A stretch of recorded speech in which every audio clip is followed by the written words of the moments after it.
markings indicate a rare, short-lived plant poison killed him. Spread shows time of death at around 10 o'clock last night. You do know your poisons, 47.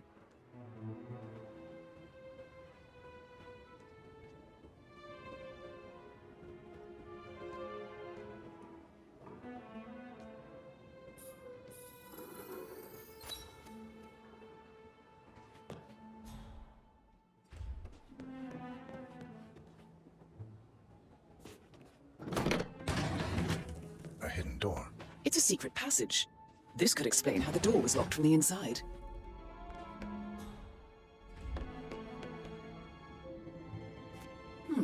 A photocopy of the floor plans. Somebody's been researching the secret ins and outs of Thornbridge Manor. I think the crime scene has more clues, 47.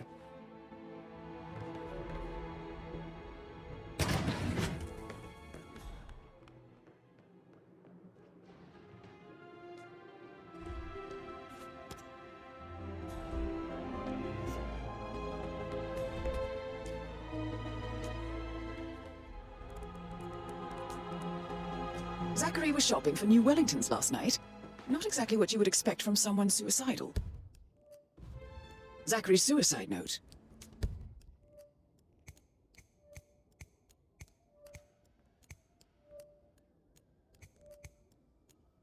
Also, a sample of handwriting. It could be relevant to compare to other samples to establish its authenticity. I believe you've done a thorough search of the crime scene, 47. Maybe it's time to see the butler. I'm curious about the information he's prepared for you.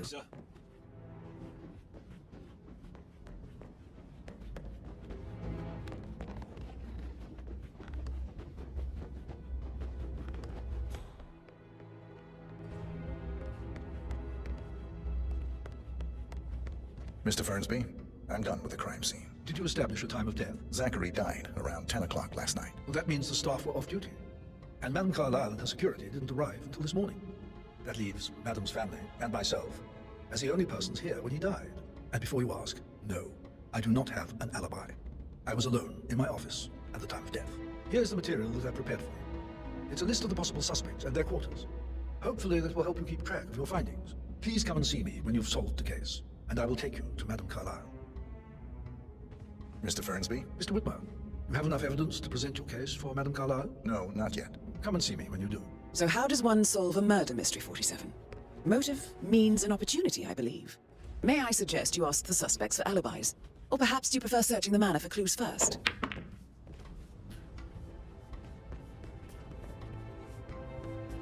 So, how long have you been working here? About a month.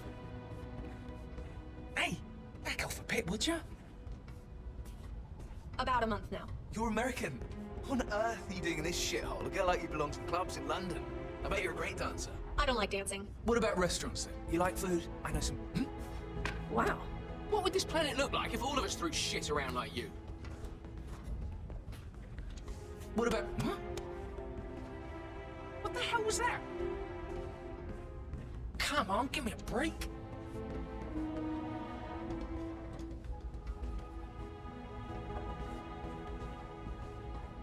What about restaurants then? You like food? I know some great places. You should come visit. I'll take you somewhere really nice. Spend a few bucks. You are invading my personal space. So.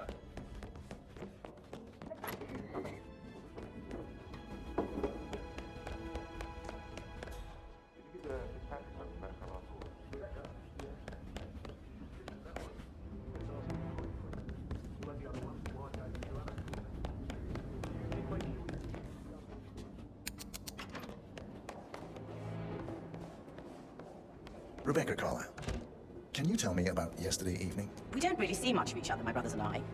I suppose it takes our mother's funeral to bring us together, and even then, it's not like we sit on each other's laps. Now, let's see. Patrick, Gregory's son, disappeared straight after dinner. You know, I think he might be in some sort of trouble. Edward wanted to go as well, but Gregory convinced him to stay for a few drinks before they went off for a pint at the local at 9:15. I swear Gregory enjoys Edward's discomfort over staying here. I had a conference call with my New York office at 9, so I spent 3 hours on my laptop in my room and went straight to bed afterwards. I don't know about Emma. She did act a bit strange. You know, I bet she was making lists for changes needing to be done once she gets her hands on Thornbridge Manor. Quite the shock she had when Mother arrived during breakfast. Is there anything else you want to ask me? Tell me about Zachary. Did he act strange last night? You know, now you mention it, he was a lot more chatty than usual. He wanted to know about my connections in the publishing business. Apparently, a friend of his is writing a book, which strikes me as very peculiar. I didn't think he had any friends. Is that everything, Mr. Whitmer? I do. Anything else you feel like mentioning? I may be wrong, but I saw Mr. Fernsby, the butler, leave Zachary's room early this afternoon. And he seemed a bit startled when he saw me in the hallway. It's probably nothing. Oh, and one more thing. Please be kind to Edward. He can only take so much. Emma Carlyle, can you tell me where you were yesterday evening? Surely I'm not a suspect. I need to account for everyone. Well, I spent the evening with my family, but I got an awful migraine and had to take to bed. Everyone can attest to that. I believe I went up when the boys sat down for a drink around 8 o'clock. Is that all? How did you feel about Zachary? I might as well be honest. His presence was always awkward. But how do you have a meaningful conversation with a man who only cares about plants? In my opinion, Alexa bears some responsibility for how this ended. She supported his self-limiting behavior by letting him live here. Anything else you want? Have you noticed anything else out of the ordinary? Nothing special comes to mind. Except, perhaps, I did get a feeling that Zachary was depressed, not just sad. I suppose he realized that he had no one with Alexa gone. Even Alexa must feel the pangs of guilt over that one, letting him believe she was dead. Then again, guilt isn't her strong suit. Gregory Carlyle, can you tell me where you were yesterday evening? Well, you're wondering about my alibi, Mr. Detective. Well, I left Thornbridge around 8:30 for a pint with Edward. I wish I hadn't. Quiz night at the inn. On the other hand, staying here with Zachary, my obnoxious sister, and the wife sporting another one of her headaches would have been a fate worse than death. The short of it, Zachary was very much alive when we left. I stayed for the last shout, and I was back here just before midnight. Anything else you want to pry from my... Tell me about Zachary. Zach? Huh. Such a sad old sod. A bit heavy on the bottle, but who would blame him? Only company he had was his rare plants and mother, who travels more than she stays here. Honestly, I can't say which is the bigger bore. He's better off dead. Is that all? Anything else you'd like to tell me? Nothing really. I'm just enjoying the show. Our perfect mother obviously fucked up, didn't she? Faking her own death. You know, she's explained nothing to us. I think she's scared to own up to her own mistake.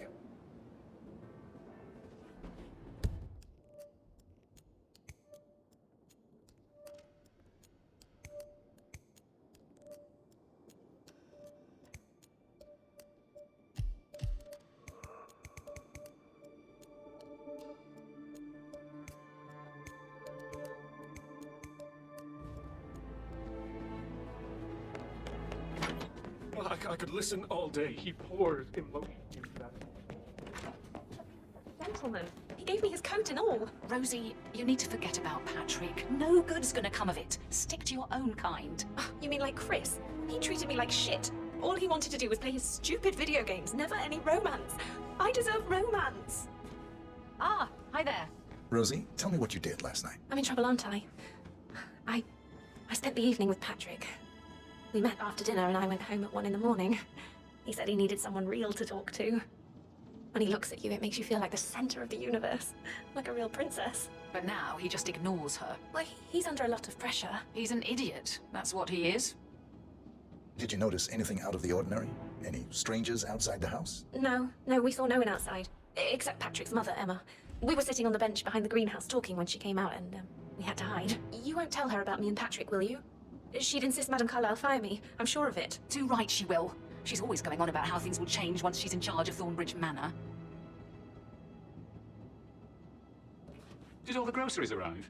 I heard some of the delivery people were unhappy with the security at the gate.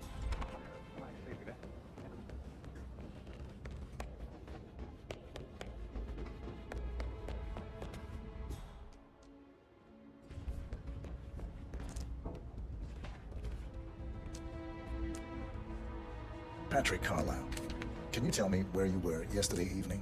Shit, it's that sneaky butler, isn't it? He ratted me out. Elaine, give us some privacy, would you? Don't tell Mother, okay? She's really tense these days, and the last thing I need is more hassle. I took that pretty blonde, Rosie, for an evening stroll. I mean, how the fuck am I expected to cope for an entire weekend in this shithole? I'm bored out of my mind. If that's all, I think I'll get back to my slow... What did you think of Zachary? Creepy as hell. No ambition. Imagine deciding to live in a museum. You know, Father says Zachary and Alexa used to be two of a kind. He had a great future ahead of him, then suddenly, he just gave up everything. What an idiot. Thank God Daddy chose looks and brains over pedigree when he married Mummy. I don't have to worry about the inbreeding so customary in these circles. So, is that it? Did you see anything suspicious last night? Nah. I reckon Zachary topped himself. I know I would have. Or perhaps Mr. Fernsby. I don't like him. He could have done it.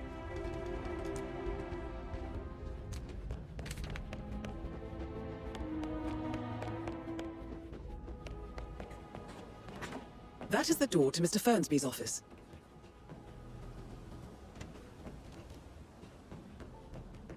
All guests will attend the funeral tomorrow. There's still a lot to see to, but we're in good time, I think. I'm getting a headache from all the decisions. I mean, pram or stroller, comforter or not.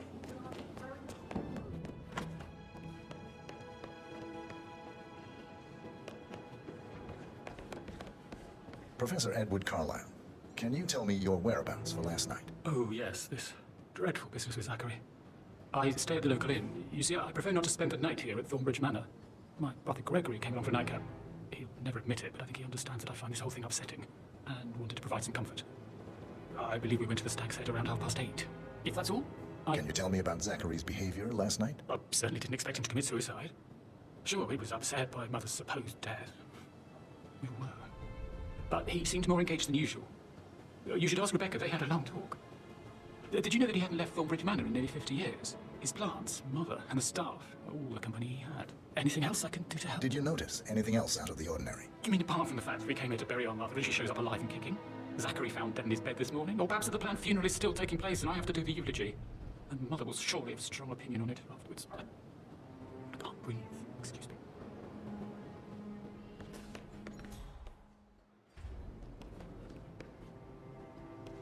Yes, hi, Cassie. It's me again.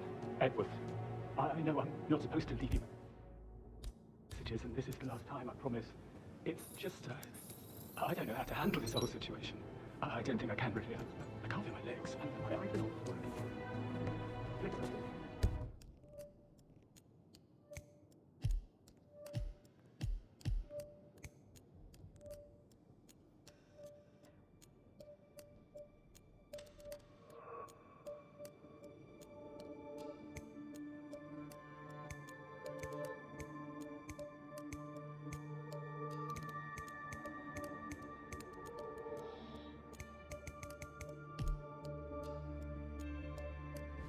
You can't tell anyone. Well, the thing is, I'll be asked to do it.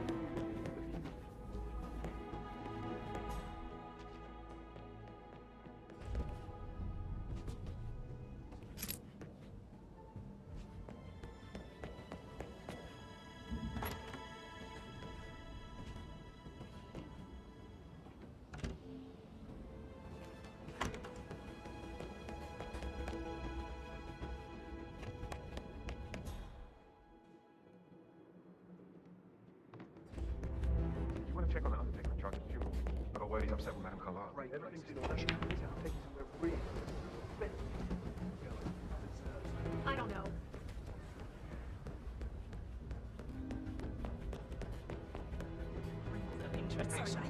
Oh, no, yeah. Yeah, absolutely. That door leads to Emma and Gregory's room. Parents would hate.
keychain pendant for the greenhouse. What's that doing in Emma and Gregory's room, I wonder? And why is the key missing?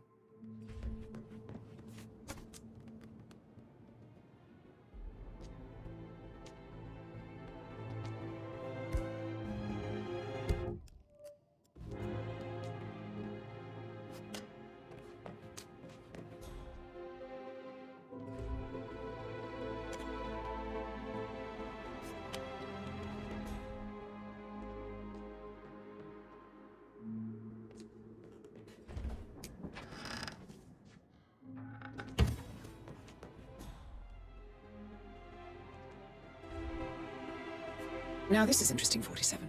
A letter from Emma's mother stating that Emma is the illegitimate child of Alexa's late older brother, Montgomery. And listen to this. She claims to have witnessed Alexa and Zachary murder him. The plot thickens.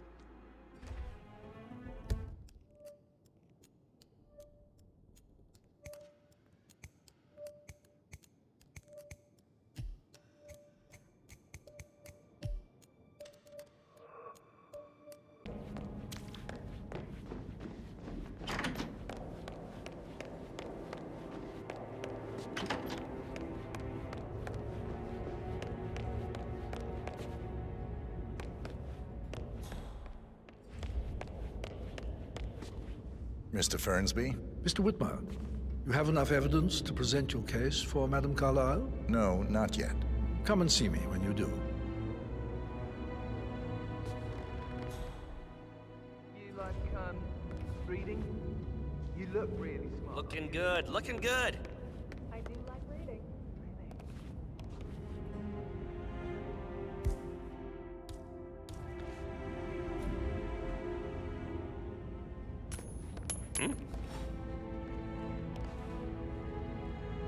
Command, something ain't right down here.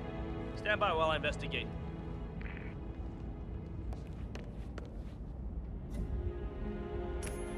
Huh? Alrighty.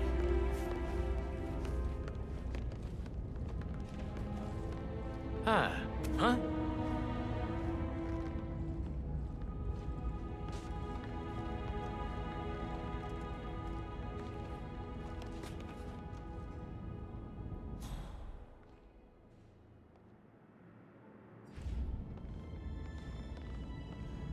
Yo, man, what's up? Relax, man. I said get your money. It's just gonna take a little. Gotta go. How's everything coming along, Elaine? Very well, Mr. Fernsby. Make sure you focus on your work. I will. I don't need one more maid crying in the kitchen. So watch yourself around young Mr. Patrick. Don't worry about me. Mr. Patrick, can I do anything for you?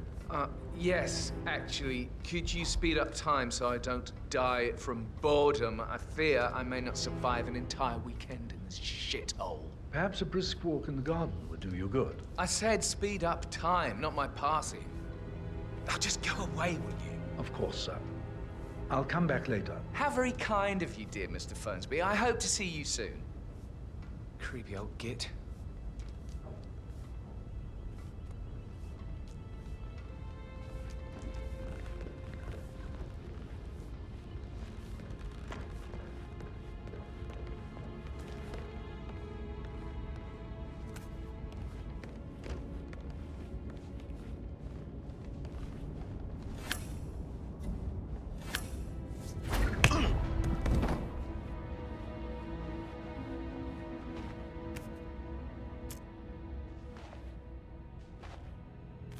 That's a token for a vault in the Milton Fitzpatrick London Bank. You need a pair, and you gain access no questions asked. I bet that's where Madame Carlyle keeps a copy of the Edwards file.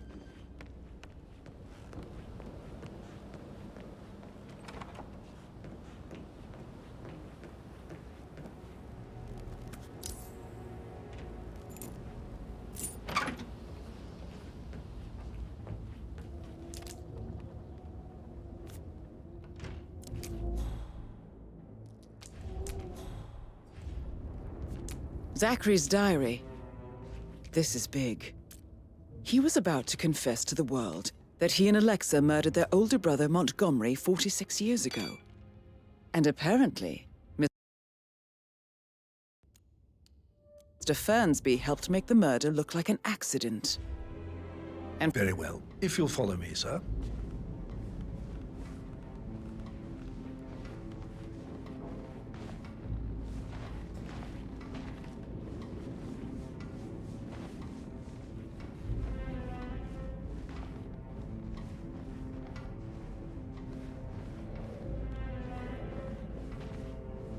Hi.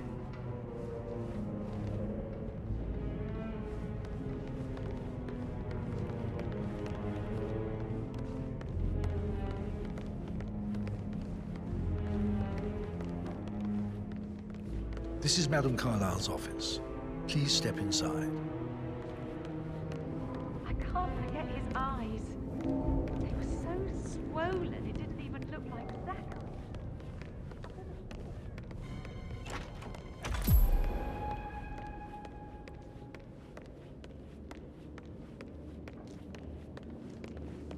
So, Mr. Whitmer, you've reached a conclusion.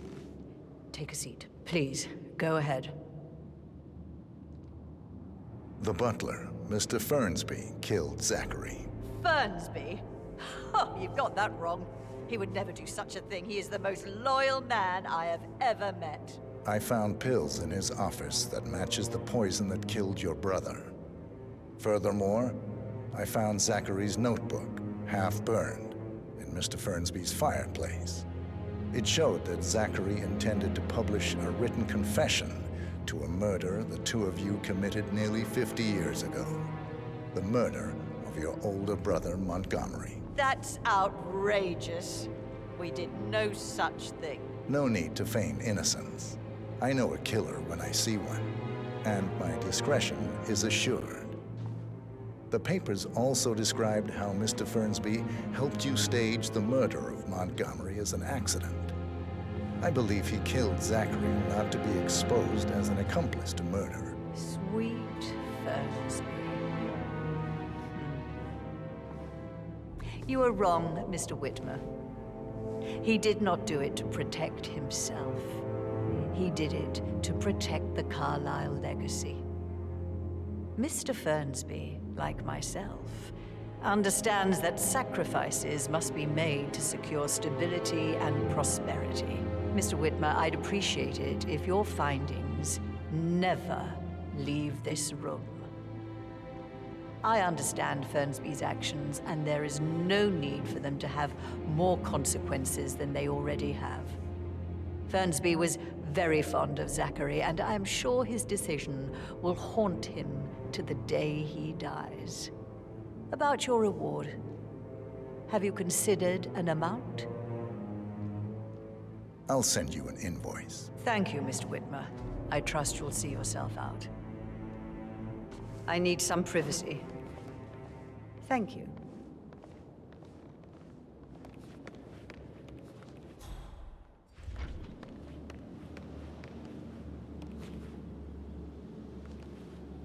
Greetings, sir.